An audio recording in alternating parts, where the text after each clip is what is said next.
Hi everyone, ഐ+ന്റെ മറ്റൊരു വീഡിയോയിലേക്ക് സ്വാഗതം.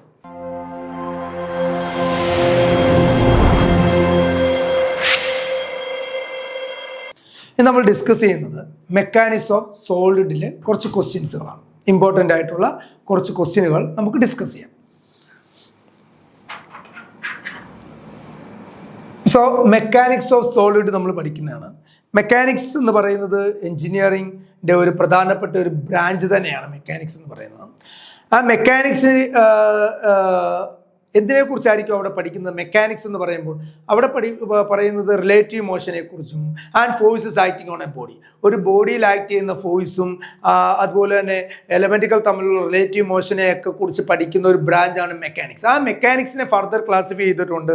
Mechanics of solid, mechanics of fluids, അങ്ങനെ mechanics of liquids, like that. അപ്പോൾ ഇങ്ങനെ നമ്മൾ എന്ത് ചെയ്യുന്നുണ്ട്, പലതായിട്ട് കാറ്റഗറൈസ് ചെയ്തിരിക്കുന്നു. അപ്പോൾ അവിടെ നമ്മൾ പഠിക്കാൻ പോകുന്നതാണ് മെക്കാനിക്സ് ഓഫ് സോളിഡ്സ്. അപ്പോൾ ഇവിടെ കൂടുതലായിട്ട് നമ്മൾ ആദ്യത്തെ ഭാഗം വരുന്നത് സ്ട്രെസ്സിനെ കുറിച്ചും സ്ട്രെയിനെ കുറിച്ചും ഒക്കെയാണ്. അപ്പോൾ ആദ്യത്തെ ക്വസ്റ്റ്യൻ എന്താണെന്ന് നോക്കിയാൽ ഇവിടെ ഫസ്റ്റ് ക്വസ്റ്റ്യൻ പറയുന്നത് എന്തിനെ കുറിച്ചാണ്? The unit of stress. സ്ട്രെസ്സിൻ്റെ യൂണിറ്റ് എന്താണ്? The unit of stress is what? Stress എന്ന് പറഞ്ഞു കഴിഞ്ഞാൽ നമ്മൾ പഠിച്ചിട്ടുണ്ട്. What you mean by stress? Force per unit area, അല്ലെങ്കിൽ the internal force developed in a unit area is called what? Stress. The internal resistance per unit area is called what? Stress. Stress എന്ന് പറഞ്ഞാൽ എന്താണ്? Force per unit area. ഒരു ബോഡിയിൽ develop ചെയ്യുന്ന internal force ഒരു unit ഏരിയയിലാണെങ്കിൽ അതിനെ വിളിക്കുന്ന പേരാണ് എന്ത്? Stress. Stress is equal to force by area ആണ്, അല്ലേ? അപ്പോൾ സ്ട്രെസ്സിനെ നമ്മൾ നോർമൽ സ്ട്രെസ്സിനെ നമ്മൾ സിഗ്മ എന്നുകൊണ്ട് റെപ്രസെൻറ്റ് ചെയ്യാം. ഷിയർ ആണെങ്കിൽ നമ്മൾ ടോ, ഷിയർ സ്ട്രെസ് ആണെങ്കിൽ നമ്മൾ എന്തുകൊണ്ട് റെപ്രസെൻറ്റ് ചെയ്യും? ടോ എന്ന റെപ്രസെൻറ്റേഷൻ കൊണ്ടായിരിക്കും റെപ്രസെൻറ്റ് ചെയ്യുന്നത്.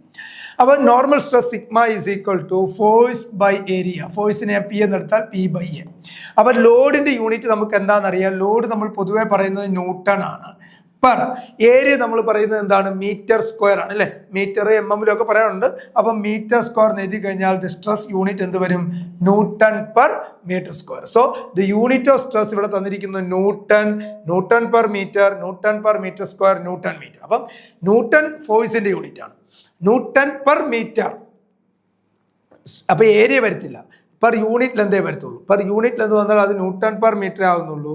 അപ്പോൾ ന്യൂട്ടൺ പെർ മീറ്റർ സ്ക്വയർ എന്ന് പറയുമ്പോൾ എന്താ? That is stress. Newton metre എന്ന് പറഞ്ഞാൽ അത് വർക്കായി മാറി, ഫോഴ്സ് ഇൻറ്റു ഡിസ്റ്റൻസ് ആയി മാറി. So the correct answer is what? അപ്പം 3C ആയിരിക്കും, ന്യൂട്ടൺ പെർ മീറ്റർ സ്ക്വയർ. അപ്പോൾ stress force by area.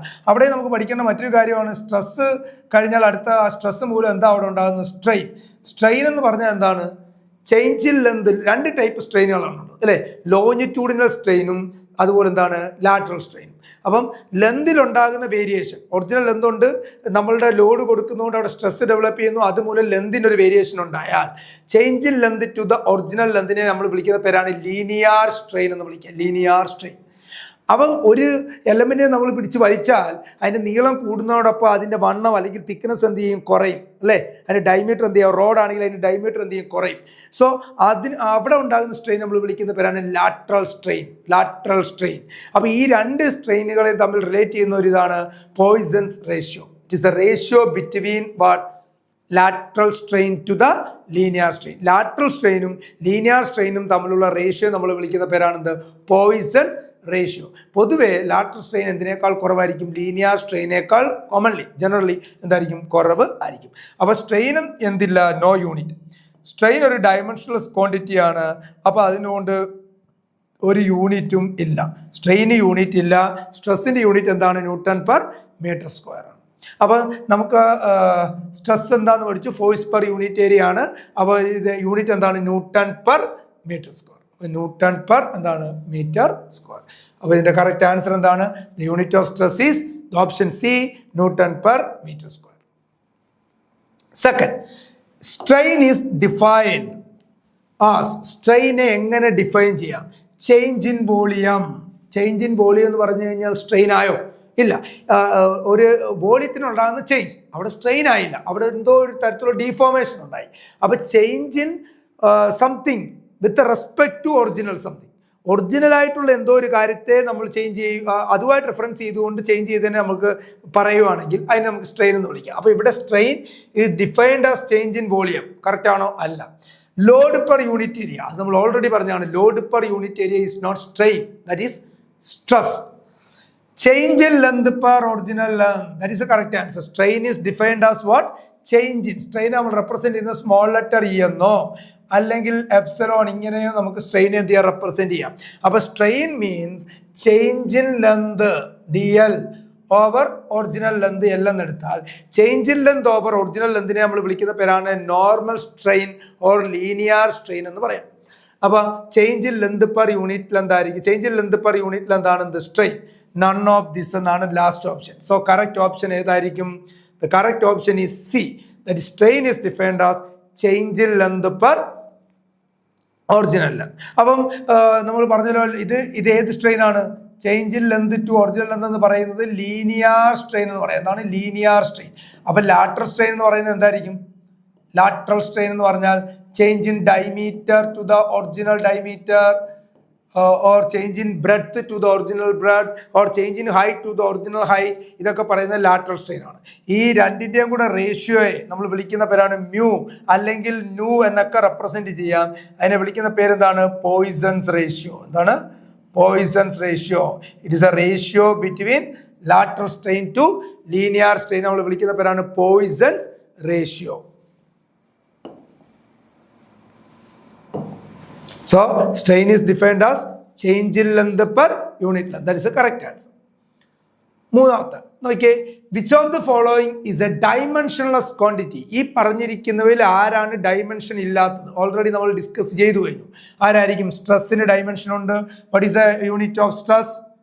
Newton per metre square. അപ്പോൾ യൂണിറ്റ് ഉണ്ടെന്ന് പറഞ്ഞാൽ അവിടെ എന്താണ്? അവിടെ യൂണിറ്റ് ഉണ്ടെങ്കിൽ എന്തായാലും അവിടെ ഡൈമെൻഷൻ ഉണ്ടെന്ന് അർത്ഥം. അപ്പോൾ ഒരു ഡൈമെൻഷണൽ ക്വാണ്ടിറ്റി അല്ല. അപ്പോൾ അവിടെ വരുന്നത് സ്ട്രെസ്സിന്റെ യൂണിറ്റ് എന്താണ്? ന്യൂട്ടൺ പെർ മീറ്റർ സ്ക്വയർ അല്ലേ? സ്ട്രെയിൻ യൂണിറ്റ് ഉണ്ടോ? Change in length to original എന്താ? അപ്പോൾ ഒരു ഡൈമെൻഷണൽ ക്വാണ്ടിറ്റി ആണ് സ്ട്രെയിൻ. അപ്പോൾ സ്ട്രെയിൻ ആണ് correct one. Modulus of velocity, that is modulus of വെലോസിറ്റിയുടെ യൂണിറ്റും or Young's modulus of velocity ഒക്കെ സെയിം ആണ്, newton per metre square. Shear stress അതിന്റെ യൂണിറ്റും എന്ത് തന്നെയാണ്? Newton per metre square. അപ്പോൾ ഇതിനകത്ത് ഡൈമെൻഷണൽ ക്വാണ്ടിറ്റി എന്ന് പറയുന്നത് ആരായിരിക്കും? That is strain. Dimensional quantity ഇവിടെ വരുന്നത് ആരാണ്? Correct one is strain.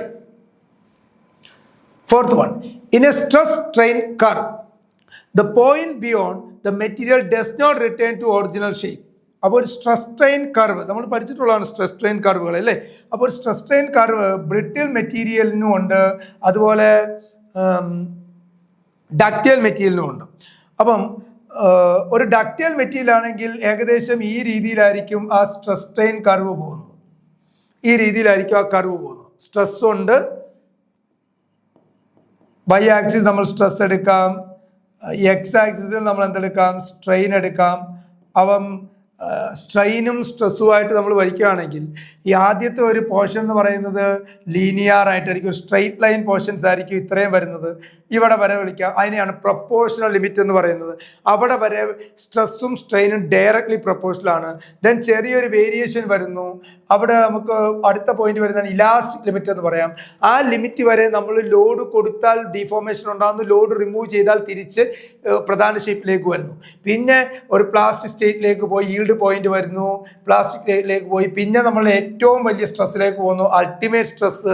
അതിനുശേഷം ഫെയിലിയർ അല്ലെ ഫ്രാക്ചർ പോയിന്റിലേക്ക് വരുന്നു. എന്നാൽ ബ്രിട്ടിൽ മെറ്റീരിയൽസിന്റെ ഗ്രാഫാണ് വരയ്ക്കുന്നതെങ്കിൽ നേരെ ഇത് ഈ രീതിയിലേക്ക് മാറും. പെട്ടെന്ന് ഡീഫോർമേഷൻ, അതായത് ഡക്റ്റിലിറ്റി കുറവാണ്, ബ്രിട്ടിൽ പ്രോപ്പർട്ടി കൂടുതലാണ്. അപ്പോൾ പെട്ടെന്ന് ഫെയിലിയർ ആകാനുള്ള ഒരു സാധ്യത അവിടെ എന്തായിരിക്കും? കൂടുതൽ ആയിരിക്കും. So in a stress strain curve the point beyond which the material does not return to its original shape. ഏത് പോയിന്റ് കഴിഞ്ഞാലാണ് മെറ്റീരിയൽ എന്ത് ചെയ്യാത്തത്? വരാത്ത. അതായത് in a stress strain curve the point beyond, ഒരു പർട്ടിക്കുലർ പോയിന്റ് കഴിഞ്ഞാൽ material does not return to original shape, original ഷേപ്പിലേക്ക് material വരികയില്ല. അത് ഏതാണെന്ന്? Elastic limit, proportional limit, yield point, fracture point. ഏതായിരിക്കും?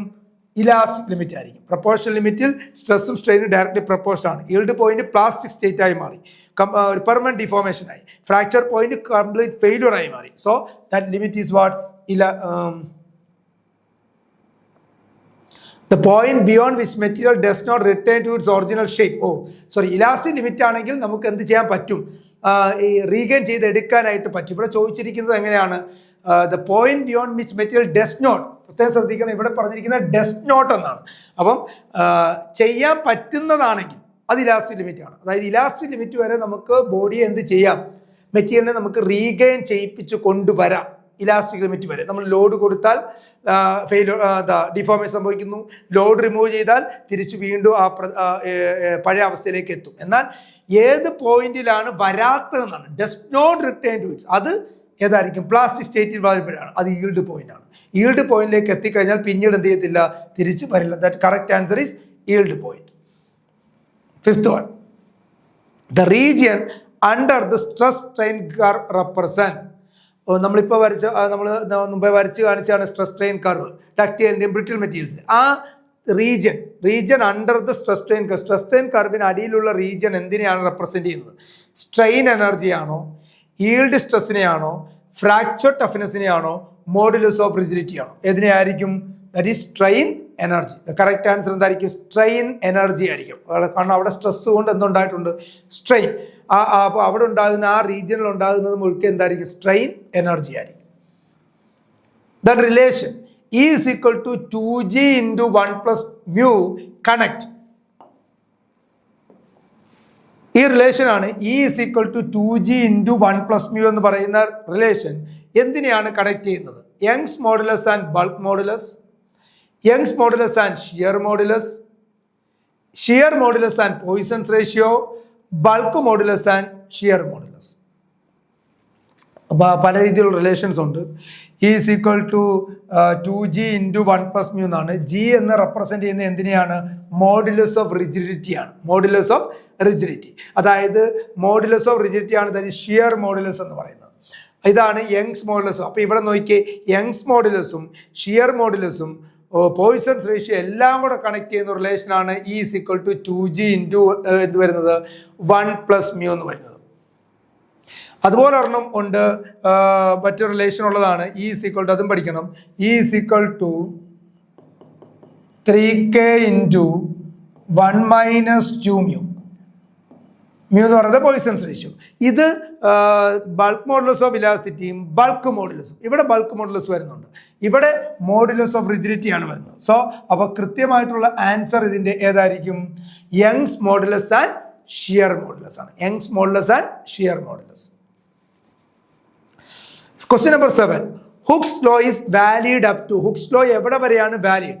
Ultimate point, proportional limit, fracture point, yield point. Hooke's law എന്ന് പറഞ്ഞാൽ എന്താണ്?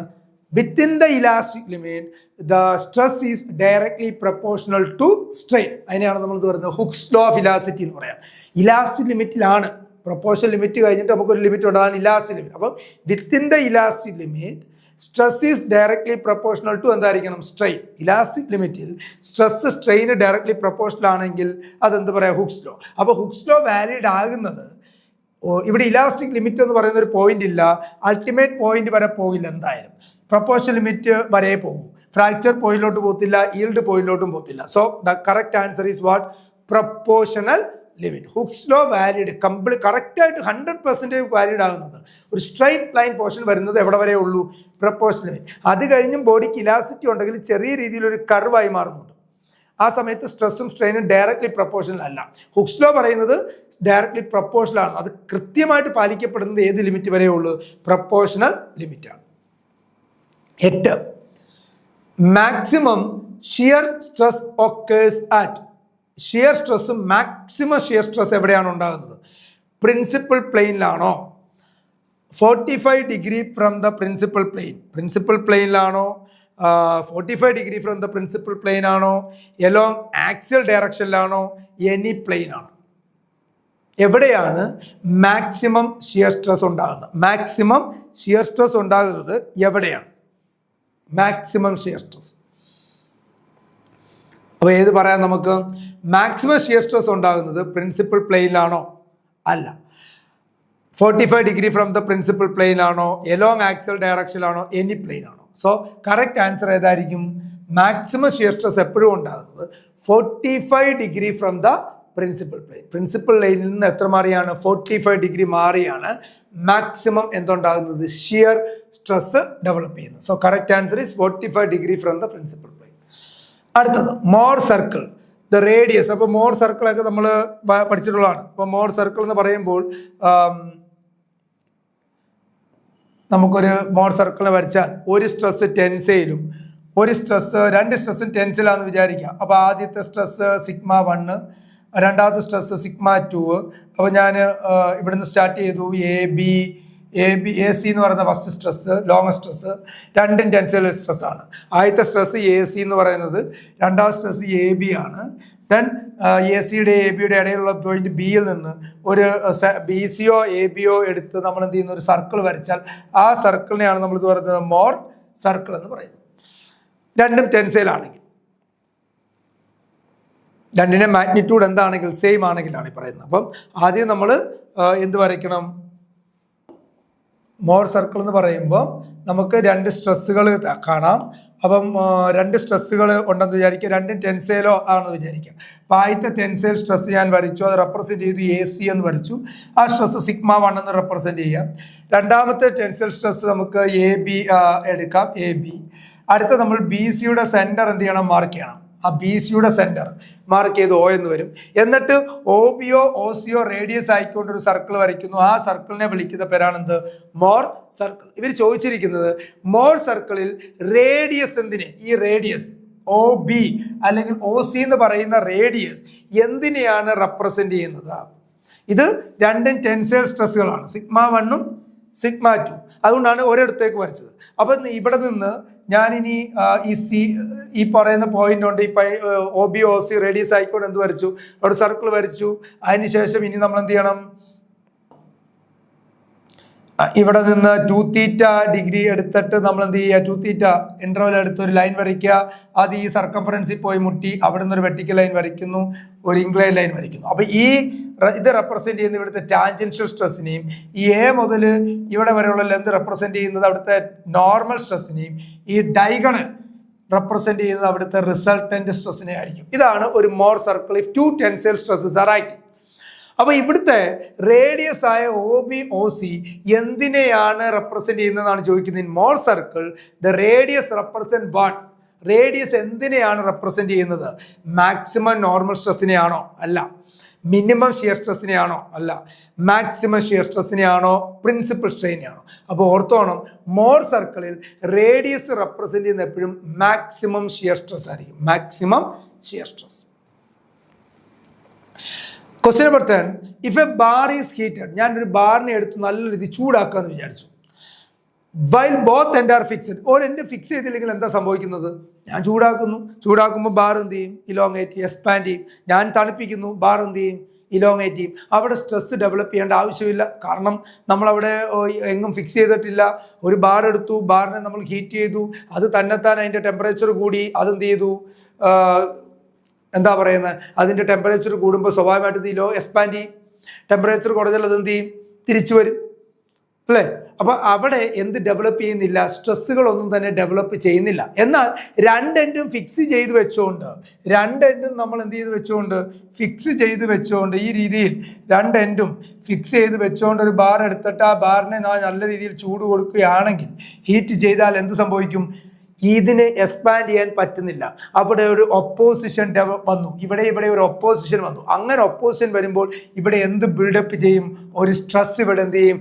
ബിൽഡപ്പ് ചെയ്യും. സോ ആ സ്ട്രെസ് ഏത് തരത്തിലുള്ള സ്ട്രെസ് ആണെന്നാണ് ചോദിക്കുന്നത്. ടെൻസൈൽ ആണോ, അതുപോലെ ഷിയർ ആണോ, കംപ്രസീവ് ആണോ, അല്ലെങ്കിൽ സീറോ ആണോ? റിസൾട്ടിങ് സ്ട്രെസ് സീറോ ആണോ, ടെൻസൈൽ ആണോ, ഷിയർ ആണോ, കംപ്രസീവ് ആണോ? അങ്ങനെ ഉണ്ടാകുന്ന സ്ട്രെസ് എന്തായിരിക്കും? കംപ്രസീവ് ആയിരിക്കും. എന്തായിരിക്കും? രണ്ടിനെ ഫിക്സ് ചെയ്ത് വെച്ചാൽ എന്തായിരിക്കും? കംപ്രസീവ് ആയുള്ള സ്ട്രെസ് ആയിരിക്കും അവിടെ ഉണ്ടാകുന്നത്. Then question number 11.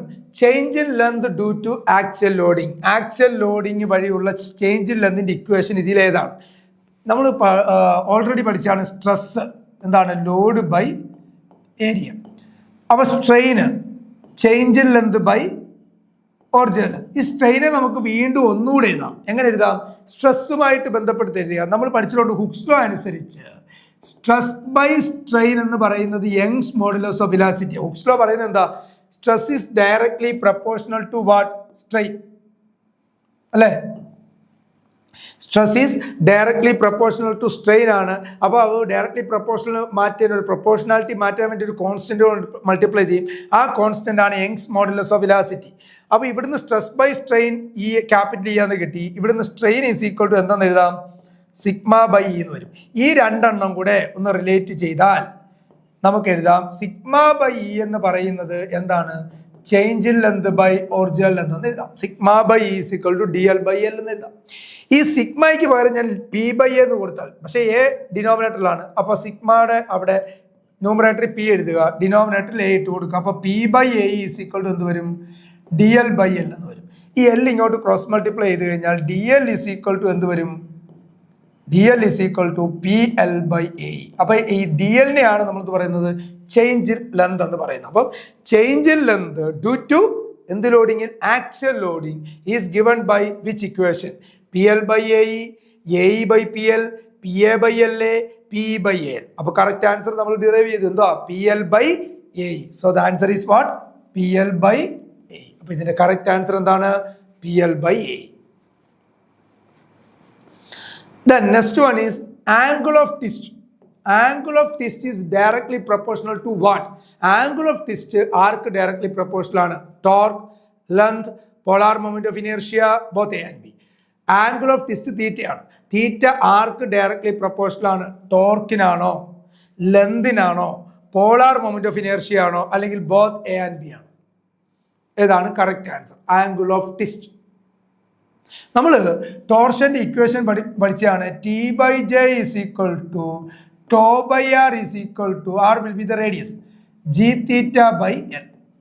അപ്പം ഇതാണ് ടോർഷൻ ഇക്വേഷൻ എന്ന് പറയുന്നത്. T by J is equal to, ഇതിൽ നിന്നാണ് നമ്മൾ കണ്ടുപിടിക്കുന്നത്. T by J is equal to tau by R is equal to G theta by L. അപ്പം ഇവിടെ നമ്മൾ torque T by J is equal to എന്താണെന്ന് എഴുതിയാൽ ജി തീറ്റ ബൈ എൽ എന്ന് എഴുതി കഴിഞ്ഞാൽ ഇവിടെ നിന്ന് ക്രോസ് മൾട്ടിപ്ലൈ ചെയ്താൽ നമുക്ക് ടി എൽ ബൈ എൽ ഇങ്ങോട്ട് വരുന്നു, ജി ഇങ്ങോട്ട് വരുന്നു. T L by G J is equal to എന്താണ്? തീറ്റ. അപ്പം നോക്കിയേ, angle of twist directly proportional. Theta directly proportional ആണോ ജിക്കും ജെയ്ക്കും? അല്ല, ഇൻവേഴ്സ്ലി ആണ്, ഡിനോമിനേറ്ററിലാണ് കിടക്കുന്നത്. Theta is directly proportional to what? Torque, പിന്നെ എന്താണ്? ലെന്ത്. അപ്പൊ ടോർക്കും ഉണ്ട്, ലെന്തും ഉണ്ട്. So the angle of theta is directly proportional to what? Torque and length. അവിടെ നമ്മൾ ഉപയോഗിച്ചത് ടോർഷൻ ഇക്വേഷൻ ആണ്. So the correct option is D, A and B. 13th question. The power transmitted by a shaft. ഒരു shaft transmit ചെയ്യുന്ന power T into omega, T by omega, T into R, omega by T. Power എന്ന് പറയുന്നത് നമ്മൾ പഠിച്ചിട്ടുണ്ട് 2 π nt by 60 എന്നാണ്. Power is equal to എന്താണ്? 2 π nt by 60. ഈ 2 π n by 60 നമ്മൾ വിളിക്കുന്ന പേരാണ് angular velocity omega. So power is equal to എന്ത് വരും? Omega into T or T omega. Power is equal to എന്താണ്? Omega into T or T omega. So the correct answer is what? T omega. Option A. Option A is the correct answer. Then 14th question. The point where shear force changes sign. ഏത് പോയിന്റിൽ ഒരു പോയിന്റിൽ വെച്ച് shear force sign എന്ത് ചെയ്യും? Change ചെയ്യും. Shear force sign change ചെയ്യുന്ന പോയിന്റിൽ എന്താണ് ഉണ്ടാകുന്നത്? മാക്സിമം സ്ട്രെസ് ആണോ ആ പോയിന്റ്, അല്ലെങ്കിൽ ആ പോയിന്റ് ഇൻഫ്ലക്ഷൻ എന്നാണോ പറയുന്നത്, അല്ലെങ്കിൽ മാക്സിമം ബെൻഡിങ് മൊമെന്റ് ആണോ, സപ്പോർട്ട് പോയിന്റ് ആണോ? കറക്റ്റ് ആൻസർ എന്തായിരിക്കും? ഷിയർ ഫോഴ്സ് സൈൻ ചേഞ്ച് ചെയ്ത പോയിന്റിനെ നമ്മൾ വിളിക്കുന്ന പേരെന്താണ്? That is called maximum bending point, bending moment. Maximum bending moment. Shear force sign change ചെയ്താൽ അതെന്തായിരിക്കും? Point of maximum bending moment ആയിരിക്കും. ആ പോയിന്റിലായിരിക്കും മാക്സിമം ബെൻഡിങ് മൊമെന്റ് ഉണ്ടാകുന്നത്. അതേപോലെ ബെൻഡിങ് മൊമെന്റ് സൈൻ ചേഞ്ച് ചെയ്താൽ അവിടെ ഉണ്ടാകുന്നതാണ് പോയിന്റ് ഓഫ് ഇൻഫ്ലക്ഷൻ എന്ന് പറയുന്നത്. പോയിന്റ് ഓഫ് കോൺട്രാഫ്ലെക്സ്വർ അല്ലെങ്കിൽ പോയിന്റ് ഓഫ് ഇൻഫ്ലക്ഷൻ എന്ന് പറയാം. അത് ബെൻഡിങ് മൊമെന്റ് സൈൻ ചേഞ്ച് ചെയ്യുമ്പോഴാണ്. എവിടെ ഷിയർ ഫോഴ്സ് സൈൻ ചേഞ്ച് ചെയ്താൽ അവിടെ എന്താ ഉണ്ടാകുന്നത്? That is point of maximum bending moment. The correct answer is what? C, the point of maximum bending moment. 15th question. A concentrated load on a simply supported beam causes parabolic SF diagram, uniform BMD, triangular BMD, linear SF diagram. അപ്പം ഒരു concentrated load on A simply supported beam causes, ഒരു concentrated ലോഡാണ് simply supported ബീമിൽ ഒറ്റ ഒരു concentrated load means ഒരു point load act ചെയ്താൽ അവിടെ shear force diagram ഒരു parabolic ആണോ, യൂണിഫോം ബെൻഡിംഗ് മൊമെന്റ് ഡയഗ്രാം ആണോ, ട്രയാങ്കുലർ ബെൻഡിംഗ് മൊമെന്റ് ഡയഗ്രാം ആണോ, ലീനിയർ ഷിയർ ഫോഴ്സ് ഡയഗ്രാം ആണോ? അപ്പോൾ ഒരു കോൺസെൻട്രേറ്റഡ് ലോഡാണ് സിംപ്ലി സപ്പോർട്ട് ബീമിൽ വരുന്നതെങ്കിൽ അവിടെ വരുന്നത് ലീനിയർ എന്തായിരിക്കും? SF diagram, linear shear force diagram ആയിരിക്കും. Question number 16. Maximum bending stress occur at, maximum bending stress, not shear stress, bending stress എവിടെയാണ് ഉണ്ടാകുന്നത്? Neutral axis, outer fibre, mid point, centre of gravity. എവിടെയായിരിക്കും ഏറ്റവും കൂടുതൽ maximum bending ഉണ്ടാകുന്നത്? Shear അല്ല, maximum bending stress ഉണ്ടാകുന്നത് neutral ആക്സിസിലാണോ, outer ഫൈബറിലാണോ, മിഡ് പോയിന്റിലാണോ, സെന്റർ ഓഫ് ഗ്രാവിറ്റി? എവിടെയായിരിക്കും? ഔട്ടർ ഫൈബേഴ്സിലായിരിക്കും. ബെൻഡിങ് ഉണ്ടാകുന്നത് ഔട്ടർ ഫൈബറിലായിരിക്കും. ഷിയർ ഉണ്ടാകുന്നത് നമുക്ക് വേണമെങ്കിൽ അവിടെ പറയാം ന്യൂട്രൽ ആക്സിസിൽ പറയാം. ഷിയർ സ്ട്രെസ് മാക്സിമം ഉണ്ടാകുന്നത് ന്യൂട്രൽ ആക്സിലാണ്, പക്ഷെ ബെൻഡിങ് സ്ട്രെസ് മാക്സിമം ഉണ്ടാകുന്നത് ഔട്ടർ ഫൈബേഴ്സിലായിരിക്കും, ഒന്നെങ്കിൽ മേളിലോ താഴെയോ. Question number 17. Bending stress in a beam is given by. Bending stress എങ്ങനെ നമുക്ക് കണ്ടുപിടിക്കാം? അവിടെ നമ്മൾക്ക് ബെൻഡിങ് ഇക്വേഷൻ ഉണ്ട്. M/I is equal to sigma by y is equal to E by R. ഈ റിലേഷനാണ് നമ്മൾ അവിടെ യൂസ് ചെയ്യേണ്ടത്. നമ്മൾ നേരത്തെ ടോർഷൻ പറഞ്ഞതുപോലെ M/I is equal to sigma by y is equal to E by R. ഈ Young's modulus, R radius, sigma stress ആണ്, M moment, I moment of inertia, Y depth ആണ്. നമുക്ക് ന്യൂട്രൽ ആക്സിസിൽ നിന്ന് ആ ബോഡിയുടെ ഔട്ടർ സർഫസ് വരെയുള്ള ഡിസ്റ്റൻസ് ആണ്. സോ ബെൻഡിങ് സ്ട്രെസ് സിഗ്മ ഇതുമായിട്ട് റിലേറ്റ് ചെയ്താൽ എന്ത് വരും? M into Y by I. So the correct answer is what? M into Y by I. The option is what? A. So the bending stress in a beam is given by M into Y by I. 18th one, shear stress distribution in a rectangular beam or rectangular beamil എങ്ങനെയായിരിക്കും shear stress distribution? Uniform ആണോ, parabolic ആണോ, triangular ആണോ, zero ആണോ? ഏതാണ് shear stress distribution in a rectangular ബീമിൽ? എങ്ങനെയായിരിക്കും? Uniform, parabolic, triangular, zero. അവിടെ parabolic ആയിരിക്കും. ഷിയർ സ്ട്രെസ് ഡിസ്ട്രിബ്യൂഷൻ റെക്ടാങ്കുലർ ബീമിൽ എന്തായിരിക്കും? പരാബോളിക് ഷേപ്പ് ആയിരിക്കും. Then deflection of a simply supported beam with the central load.